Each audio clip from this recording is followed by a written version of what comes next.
Good evening guys. मैं हिमांशु शेखर। आज economy के नेक्स्ट लेक्चर में मैं आपको बता रहा हूँ सेक्टर ऑफ इकोनॉमी का क्या क्षेत्र है। मैं प्रीवियस लेक्चर में आपको क्लास लिया था आर्थिक मतलब वर्ल्ड की इकोनॉमी को हमने 3 भाग में बांटा था। पहला भाग में बांटा था हमने विकसित और विकासशील अर्थव्यवस्था, विकास के आधार पर। तो हमने लिखा है यहाँ developing economy and developed economy. मैंने आपको इसके कंसेप्ट के बारे में बताया था। डेवलपिंग इकोनॉमी और डेवलप्ड क्या अंतर है, हमने आपको ये बताया था। भाई वर्ल्ड बैंक है, पर कैपिटा जीएनआई या पर कैपिटा जीएनपी के आधार पर इकोनॉमी को बांटा था। कंट्री इकोनॉमी $12,695 है, क्या उससे ज्यादा है, ऐसी इकोनॉमी को हम डेवलप्ड इकोनॉमी कहते हैं। और उसके बाद इस इकोनॉमी का $12,695 से कम है ना, उसमें भी इन बिटवीन कैटेगरी बांटा था, तो हम डेवलपिंग इकोनॉमी कहते हैं, तो हम अंडर डेवलप्ड इकोनॉमी कहते हैं, बताया था। और हमने बताया था इस क्रम में जो अभी वर्ल्ड बैंक का आंकड़ा है, इंडिया का जो पर कैपिटा जीएनआई है और पर कैपिटा जीएनआई या जीएनपी डॉलर है, इससे इंडिया कम अंडर डेवलपिंग। हमने इस क्रम में आपको एक चीज और बताया था कि डेवलपिंग इकोनॉमी में हमने कहा था भाई ये जो है ये आईएनजी इकोनॉमी है। देखिए आईएनजी लगा हुआ है, डेवलप जो आईएनजी, आप ऐसे समझिए टेक्निक्स समझने की। यहाँ हमने आपको ये बताया था ये है ईडी इकोनॉमी, यानी इसका मतलब है हमने आपको बताया था आईएनजी को ईडी में कन्वर्ट करने के लिए, आई मीन डेवलपिंग इकोनॉमी को डेवलप्ड इकोनॉमी में कन्वर्ट करने के लिए हमने न्यू इकोनॉमिक पॉलिसी 1991 में लागू किया भारत की अर्थव्यवस्था। हमारी विकासशील अर्थव्यवस्था जो है वो ये 1991 की बात बोल रहे हैं कि आप ओवरऑल जब भी इकोनॉमी की बात करेंगे बात अच्छे ढंग से आप समझ लीजिए। जो भारत की इकोनॉमी का जो फेज है वो हम अगर 2 फेज में विधा के अनुसार, ये देखिए कॉम्पिटिटिव एग्जामिनेशन में जब तक आपके पास कंसेप्ट नहीं रहेगा, एक तो मेंस नहीं लिख पाइएगा, दूसरा अगर कंसेप्ट नहीं रहेगा जो 4 ऑप्शंस बनते हैं ऑप्शंस में आप तुक्का भी नहीं लगा पाइएगा। कंसेप्ट रहेगा तो आप एग्जैक्ट आंसर पे आइएगा। मान लीजिए कहीं कंफ्यूज भी कर रहे हैं तो कंसेप्ट रहेगा तो आप उसमें एलिमिनेट करके आंसर को आप करेक्ट मार सकते हैं। ये कंसेप्चुअल बात ये बोल रहे हैं कि इकोनॉमी को अगर देश आजाद 1947 में हुआ और भारत की पहली पंचवर्षीय योजना 1951 में आई, आप याद रख लीजिए अगर 1951 से हम शुरू करें, क्या एक तरह से 1947-48 में फर्स्ट इंडस्ट्रियल पॉलिसी आई थी, जबकि उसमें बहुत ज्यादा क्लियर कट अप्रोच नहीं था और हमने मिक्स्ड इकोनॉमी की बात की थी। आपको हम प्रीवियस लेक्चर में सारा इंफॉर्मेशन, हमने इकोनॉमी को हमारी प्रथम पंचवर्षीय योजना, चूंकि अभी नीति आयोग आ गया है, प्लानिंग कमीशन को 2015 में एबॉलिश कर दिया गया, मोदी गवर्नमेंट 2014 में आई है और प्लानिंग कमीशन को एबॉलिश कर दिया गया। लेकिन ऐसा नहीं है जो प्लानिंग कमीशन से क्वेश्चंस नहीं पूछे जाते हैं। न्यूरोवियन इकोनॉमी को आप नहीं भूल सकते हैं, इसलिए हम आपको समझाने के लिए बोलते हैं भारत की पहली पंचवर्षीय योजना 1 अप्रैल 1951 में लागू हुई, जिसको हेरॉड डोवर मॉडल के नाम से जाना जाता है। जब प्लानिंग बताएंगे तो आपको सारा चीज बताएंगे, हेरॉड कौन थे और डोमर कौन थे, है ना। लेकिन 1951 में हमारी पहली पंचवर्षीय योजना हुई, पहली पंचवर्षीय योजना लागू हुई और ये 1990 तक चली। आप गौर कीजिए, ये आपको स्वतंत्रता के बाद का काल है। और दूसरी जो नई आर्थिक नीति आई, आप याद रखिए 1991 से लेकर, देखिए आज 2023 है तो हम 2023 लिखते हैं। आप गौर कीजिए, जब तक ये नहीं समझिएगा तब तक इकोनॉमी को समझना उतना आसान नहीं होगा। क्वेश्चंस के कंसेप्ट नहीं मिलेंगे, आप आंसर को एलिमिनेट नहीं कर सकते हैं। ये आप ये जान जाइए कि इकोनॉमिक पॉलिसी थी, भारत की इकोनॉमिक पॉलिसी थी, ये इकोनॉमिक पॉलिसी थी। और कीजिएगा जो हम बता रहे हैं, ये वर्ड लिखने के पहले मुझे लगता है आपको ये एन को समझना चाहिए। और यहां 1991 से आप गौर कीजिए, ये जो पंचवर्षीय योजना, ये जो 1991 से 2023 आया, ये इसको कहते हैं, गौर कीजिएगा, न्यू इकोनॉमिक पॉलिसी। जानकर पूरा लिख रहे हैं जो आपको समझ में आए। आप सोचिए, हम इकोनॉमिक पॉलिसी को ई से इकोनॉमिक और पी से पॉलिसी तो लिख सकते हैं, और इसको हम लिख सकते हैं N dot E dot P. 1991 से शुरू हुआ, इसलिए इसको न्यू इकोनॉमिक पॉलिसी का पोजीशन का काल बोलते हैं। कि उस समय नरसिम्हा राव जो थे वो भारत के तत्कालीन प्राइम मिनिस्टर थे और मनमोहन सिंह वित्त मंत्री थे, इसलिए ऐसे मॉडल को रॉ मनमोहन मॉडल कहते हैं। यानी ये जो मॉडल है, बेसिकली आप बोल सकते हैं ये जो मॉडल है वो रॉ मनमोहन मॉडल है, रॉ मनमोहन मॉडल है।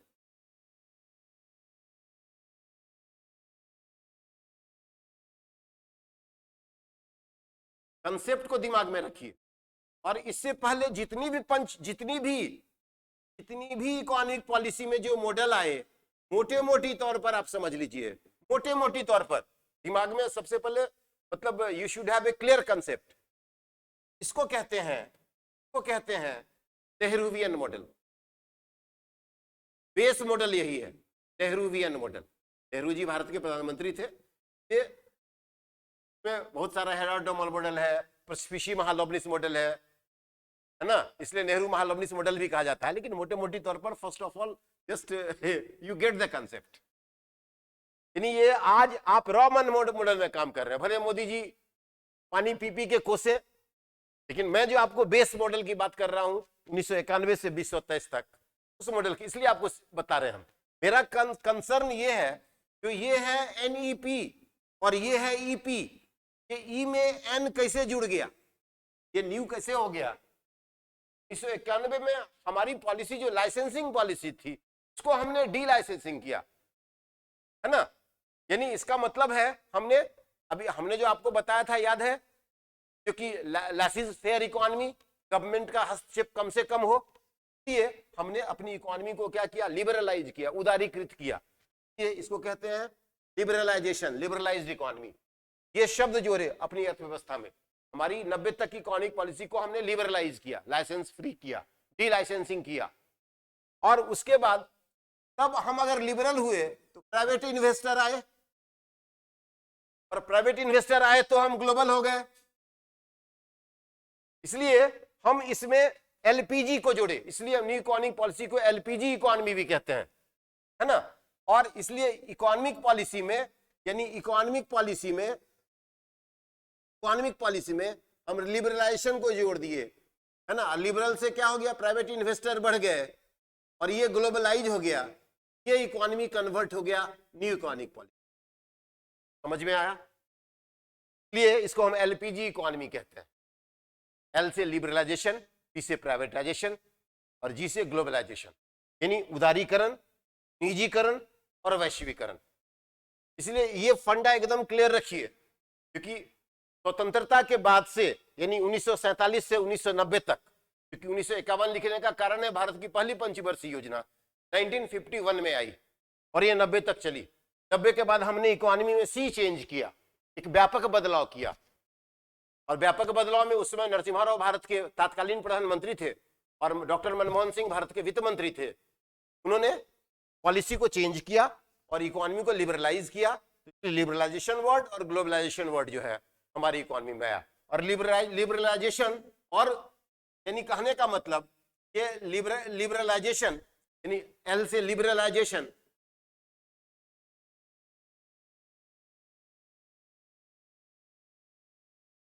और यहां टर्म है ग्लोबलाइजेशन।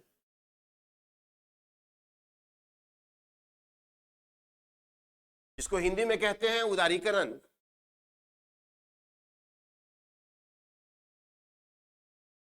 और यह है वैश्वीकरण या भूमंडलीकरण।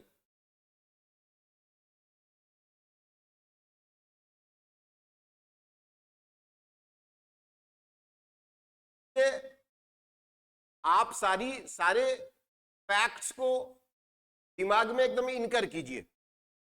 यानी अब बताइए, हमारी इकोनॉमी में ये लिबरलाइजेशन ग्लोबलाइजेशन जो हुआ, इसके बीच पुल का काम कौन किया, सेतु का काम कौन किया, ब्रिज का काम कौन किया? ये किया प्राइवेट इन्वेस्टर। इसको कहते हैं प्राइवेट इन्वेस्टर किया, निजी निवेशक किया। क्या वो देशी का, इंडिया का निजी निवेशक हो या एब्रॉड का निजी निवेशक हो, यानी इसने क्या किया, इसने ब्रिज का काम किया, इसलिए इसको कहते हैं प्राइवेटाइजेशन। इसको क्या कहते हैं? प्राइवेटाइजेशन, निजीकरण हिंदी होती है। और आप, इसलिए हमने बोला, अब आप समझिए लिबरलाइजेशन का मतलब क्या है। ग्लोबलाइजेशन का मतलब क्या है? अगर टिप्पणी लिखने आ जाएगा मेंस के, यूपीएससी के मेंस में, बीपीएससी के मेंस में। अब लिबरलाइजेशन का उदारीकरण हिंदी है, इकोनॉमी उदारीकृत हो गई। यानी हमने जो आपको ये बताया, जो आप 1951 से 1990 तक हमारी इकोनॉमी क्या थी, लाइसेंसिंग इकोनॉमी थी। लाइसेंसिंग,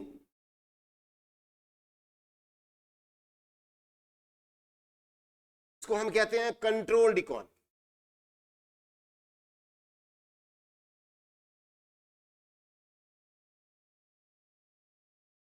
यानी कहने का मतलब पब्लिक सेक्टर का रोल ज्यादा था, हम प्रीवियस लेक्चर में बता चुके हैं, और रेस्ट सेक्टर जो बचता था उसमें प्राइवेट सेक्टर का रोल ज्यादा था। इसलिए ये दोनों इकोनॉमी मिलकर मिक्स्ड इकोनॉमी था, मिक्स्ड इकोनॉमी था। ये हमने कहा there is A coexistence between public sector and private sector. यहां क्या हो गया, ये 1951 से 90 तक की बात हो गई। यहां आप गौर कीजिए, 1991 से लेकर आप मोटा मोटी बोलिएगा 2023 तक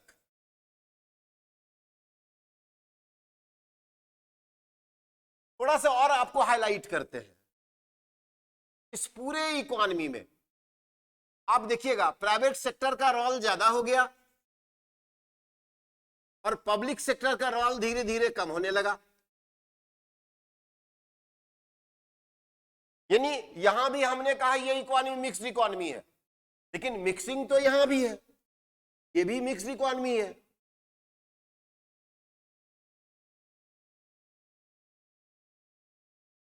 टेक्सचर में अंतर समझ रहे हैं, पहले पब्लिक सेक्टर का रोल ज्यादा था, उसके बाद जो रेस्ट एरिया बचता था उसमें प्राइवेट सेक्टर का इन्वेस्टमेंट था। इसलिए हम बोलते थे there is A coexistence between public sector and private sector. अब जब नई आर्थिक नीति लागू हुई 1991 में, तो एक सी चेंज किया गया, व्यापक बदलाव किया गया। क्या वो मैक्रो लेवल पे हो, MACRO, या माइक्रो लेवल पे हो, बात समझ रहे हैं? मतलब होल इकोनॉमी हुआ मैक्रो लेवल MACRO, और MICR हुआ सूक्ष्म, है ना। इसलिए समष्टि और व्यष्टि में फर्क है। तो इसलिए आप इकोनॉमी, यहां भी मिक्स्ड इकोनॉमी है, लेकिन इसके टेक्सचर बदले हुए हैं। अगर ये क्वेश्चन पूछेगा इंडिया में भी कौन सी इकोनॉमी है, तो बोल सकते हैं मिक्स्ड इकोनॉमी है। लेकिन अगर क्वेश्चन पूछेगा अभी क्या है, तो बोलेंगे प्राइवेट सेक्टर। यानी इसका मतलब हमारी इकोनॉमी लिबरलाइज्ड है, प्राइवेट सेक्टर का रोल ज्यादा है, और पब्लिक सेक्टर जो है, जो गवर्नमेंट वाला सेक्टर है, वो अभी रेगुलेटर की भूमिका में। इसका मतलब ये नहीं है जो कि रोल खत्म हो गया इसका, कि प्राइवेट सेक्टर को जहां फायदा होता है वहीं आकर निवेश करता है। इंफ्रास्ट्रक्चर वाला जितना काम है, अगर सरकार रेगुलेटर के तौर पर मान लीजिए रोड बना दे, डैम बना दे, मार्केट के इंफ्रास्ट्रक्चर को मजबूत कर दे, इन्वेस्टर को ये सब सुविधा होगी। जो इंफ्रास्ट्रक्चर है उसको, कम्युनिकेशन का इंफ्रास्ट्रक्चर, टेलीकम्युनिकेशन का इंफ्रास्ट्रक्चर, रोड का इंफ्रास्ट्रक्चर, मेरी बात समझ रहे हैं, वाटरवेज का इंफ्रास्ट्रक्चर, मतलब ये सारे अगर कोर इंफ्रास्ट्रक्चर अगर मजबूत मिलेंगे तो प्राइवेट इन्वेस्टर्स काफी तेजी से आएगा। तो इसलिए ये मत कहिएगा जो कि पब्लिक सेक्टर के रोल घट गए, है ना। ये मिक्स्ड इकोनॉमी से क्वेश्चन अगर अभी आएगा तो इसका मतलब है ये एरा जो है, ये एरा है डी लाइसेंसिंग ऑफ इकोनॉमी का। ये एरा क्या है? मार्केट फ्री, ये market economy, market oriented economy.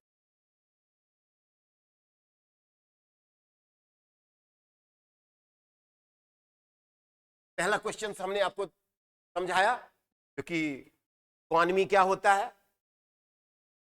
इसके बाद हमने आपको यह बताया इकोनॉमिक पॉलिसी और न्यू इकोनॉमिक पॉलिसी में क्या अंतर है ना।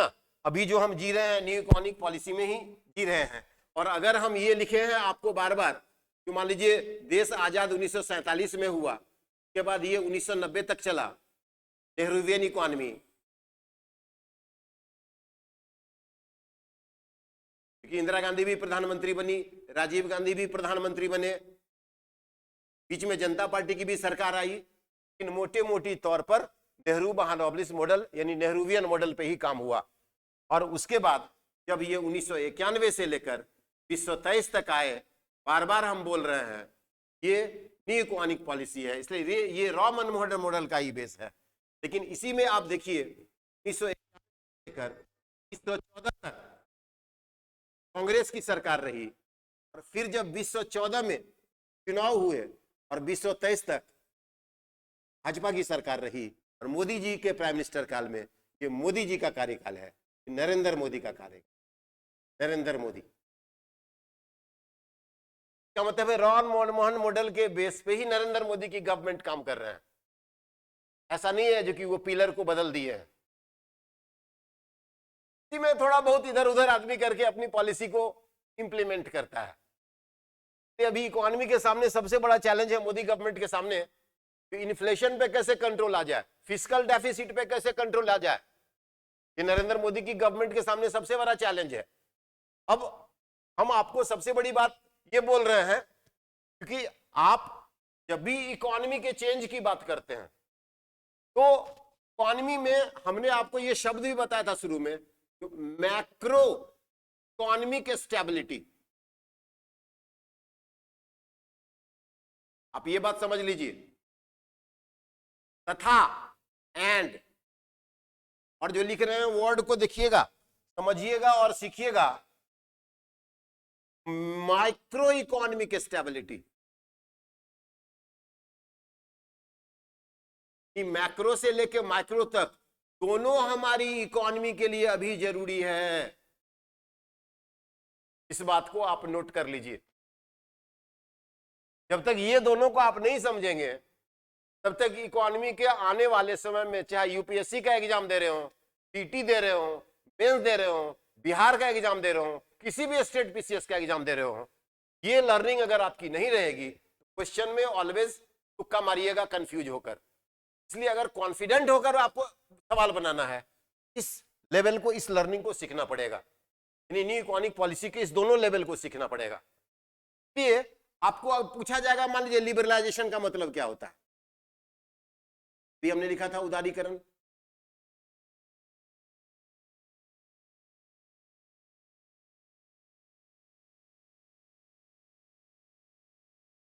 क्या कहा, लिबरलाइजेशन, उदारीकरण। लिबरलाइजेशन मीन्स का मतलब है टू मिनिमाइज, देखिए क्या वर्ड लिख रहे हैं, the government control over the sphere of an economy. अर्थव्यवस्था में सरकार का कम से कम नियंत्रण हो, मतलब गवर्नमेंट एक रेगुलेटर की भूमिका में रहे, प्राइवेट सेक्टर को मोर और मोर प्रायोरिटीज दीजिए। इसलिए एक लाइन में बोल सकते हैं उदारीकरण का अर्थ है जो अर्थव्यवस्था में या आर्थिक परिधि में सरकार का कम से कम नियंत्रण हो। इसको दूसरी भाषा में कहते हैं डी लाइसेंसिंग ऑफ इकोनॉमी। समझ में आया? इसलिए हमने बोला liberalisation means to minimise the government control. There is a process of delicensing in economy so that the foreign investor make investment in a fast pace. इस बातों को समझिए। अब आइए दूसरी बात, लिबरलाइजेशन, जब हम लिबरल हुए तो ही हम ग्लोबल हुए। ग्लोबलाइजेशन हिंदी हमने बताया भूमंडलीकरण। ग्लोबलाइजेशन का मतलब क्या है? Globalisation means Indian economy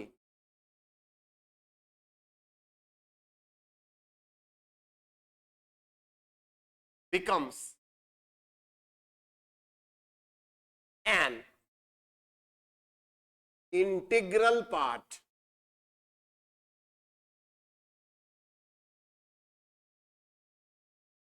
of the world economies. ये हम वेस्टर्न कंट्री के रिस्पेक्ट में बोल रहे हैं, western European country, American country, Japan,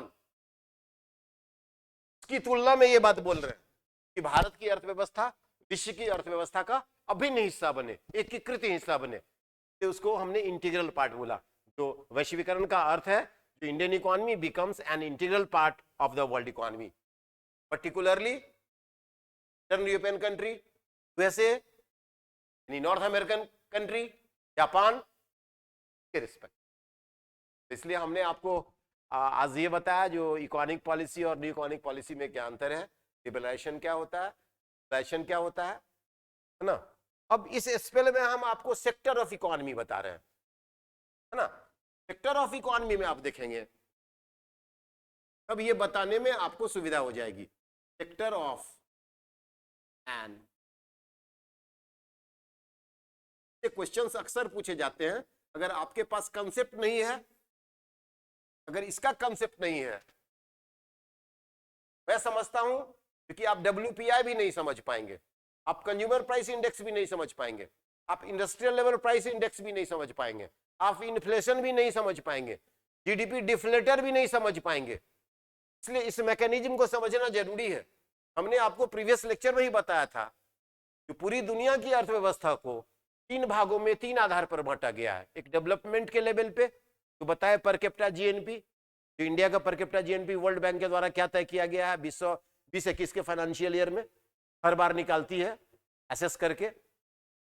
और उसके बाद हमने आपको ये बताया, उसके आधार पर डेवलप्ड और डेवलपिंग इकोनॉमी हमने बताया। उसके बाद ऑनरशिप के लेवल पे हमने आपको पढ़ाया है, वीडियो आप प्रीवियस वीडियो देख लीजिएगा, उसमें हमने ये बोला था जो capitalistic economy and socialistic economy, और जिसमें दोनों इकोनॉमी का पुट है उसको मिक्स्ड इकोनॉमी कहते हैं। आज हम बोल रहे हैं on the basis of economic activity, on the basis of economic activity. ये एक्टिविटी है, गतिविधि है, इकोनॉमिक एक्टिविटीज।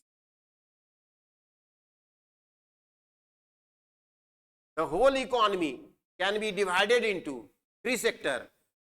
पहला होता है प्राथमिक क्षेत्र, तो अंग्रेजी में कहते हैं प्राइमरी सेक्टर।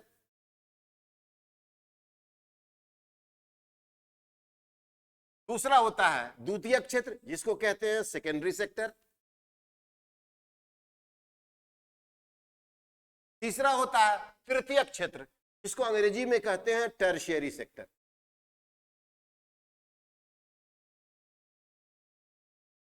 को हम दूसरी भाषा में सेवा का क्षेत्र भी कहते हैं, को हम सर्विस सेक्टर के नाम से।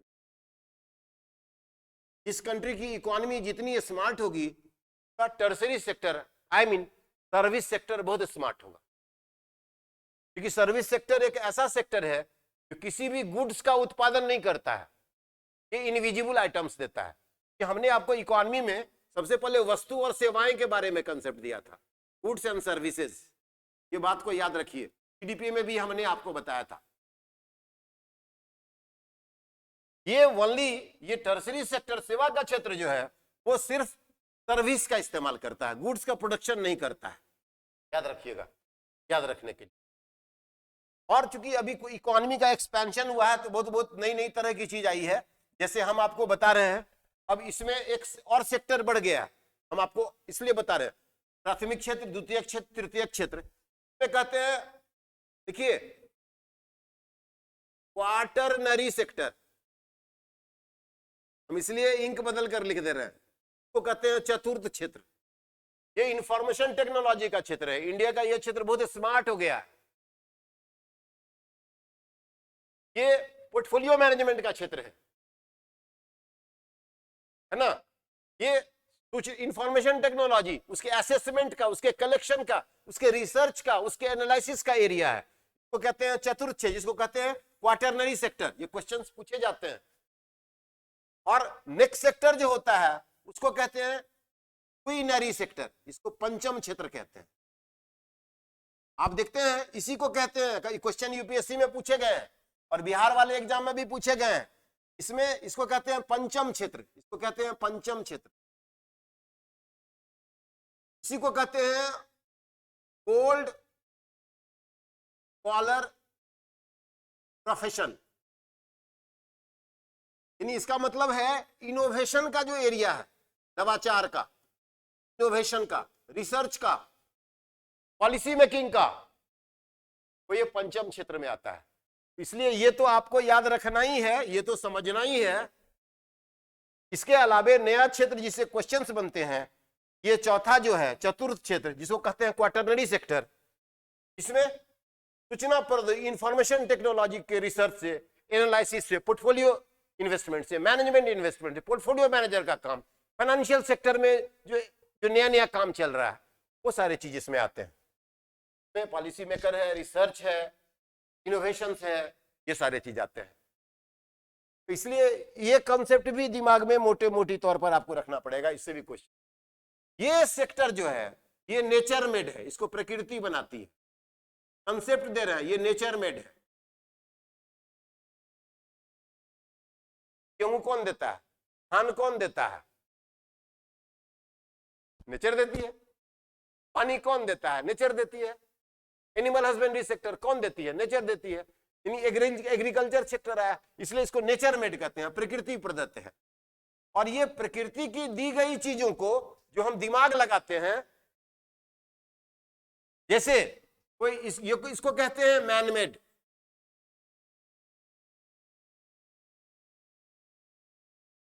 यानी अब गेहूं से आटा बनाए, फ्लोर, गेहूं दिया नेचर, आटा चक्की से या जांता से हम बनाए, वो हमारा दिमाग लगा, उससे हम आटा बनाए, ये इंडस्ट्री हो गया। इसलिए ये हो गया एग्रीकल्चर, ये हो गया इंडस्ट्री। और ये आटा की पैकिंग करके जो बेचता है वो सर्विस देता है, वो उत्पादन का निर्माण नहीं करता है। इसलिए इसको कहते हैं, आप याद रखिएगा, सर्विस सेक्टर। और इसमें नो प्रोडक्शन ऑफ गुड, ये वस्तु का उत्पादन नहीं करता है, ये सिर्फ सेवाएं देता है। इसलिए तो दूसरे अंग्रेजी में कहते हैं ये अदृश्य मद है, इनविजिबल आइटम है, इनविजिबल आइटम। और ये दोनों विजिबल आइटम। हम आपको पढ़ा रहे हैं, अच्छा पढ़ा रहे हैं, आप फील कर रहे हैं, वो तो नहीं सकते हैं, महसूस कर सकते हैं, ये टीचिंग आ गया। आप नौकरी करेंगे, सेवा देंगे एडमिनिस्ट्रेटिव सर्विस में या बैंकिंग सर्विस में या कोई भी सर्विस में, आप उसको फील कर सकते हैं कैसा सेवा दे रहे हैं। इसलिए ये इनटेंजिबल है, ये टेंजिबल है, वो टच कर सकते हैं। इसलिए इसमें विनिर्माण, कंस्ट्रक्शन, विनिर्माण, मैन्युफैक्चरिंग, ये दोनों इंडस्ट्री को मेक करता है, निर्माण और विनिर्माण। इसलिए ये सेकेंडरी सेक्टर में। आज हमने मोटे मोटी तौर पर हमने आपको ये बताया जो इकोनॉमी के बारे में, सेक्टर ऑफ इकोनॉमी के बारे में, तो कितने कैटेगरी में बांटा गया, 3 कैटेगरी में बांटा गया। ये नया क्वेश्चन बना, इसलिए हमने आपको बताया। चौथा में एक नया नया फील्ड सब आया है, पैटर्नरी सेक्टर और क्वीनरी सेक्टर, ये सारे कंसेप्ट है। ये सब कंसेप्ट रहेगा तो लेक्चर को फील कीजिएगा, अगले लेक्चर को समझिएगा, क्वेश्चंस को रिस्पॉन्ड करने में, क्विक रिस्पॉन्ड करने में सुविधा होगी। चलिए let us call it a day, आज यहीं तक, and have a nice time. फिर नेक्स्ट लेक्चर में काफी इंटरेस्टिंग वीडियो और लेक्चर के साथ मैं क्लास को आगे बढ़ाते हुए आपको मैं नेक्स्ट टॉपिक पे ले जाऊंगा, जो गिग इकोनॉमी क्या होता है। आजकल देखते हैं सरकार कॉन्ट्रैक्ट पे नौकरी देती है, प्रोफेशनल्स को हायर करती है, स्किल पे हायर करती है, प्रोजेक्ट को सर्टेन टाइम के लिए बोलती है, आप इतने समय में इतना पैसा लो, काम कर दो प्रोफेशनली। तो मतलब इकोनॉमी का एक्सपेंशन हुआ है, तो नेचर ऑफ जॉब भी बढ़ रहा है, एवेन्यूज भी बढ़ रहा है, सबके बेनिफिट से, सबका पॉजिटिव और नेगेटिव एस्पेक्ट है। ऐसे इकोनॉमी को गिग इकोनॉमी कहते हैं। और गिग इकोनॉमी डिजिटलाइजेशन के एरा में आया है, कि उसका नेचर जो है, टेक्सचर जो है, दोनों बदल गया है। ये रोजगार में व्यापक बदलाव हुए हैं। जो इकोनॉमी में हम कॉन्ट्रैक्चुअल बेसिस पे आते हैं, प्रोफेशनल अप्रोच से आते हैं, परमानेंसी गवर्नमेंट जॉब करके नहीं आता है, ऐसी इकोनॉमी को गिग इकोनॉमी कहते हैं। शॉर्ट नोट्स पूछे जाते हैं, पूछे जाते हैं, लेक्चर में हम पे डिस्कस करेंगे।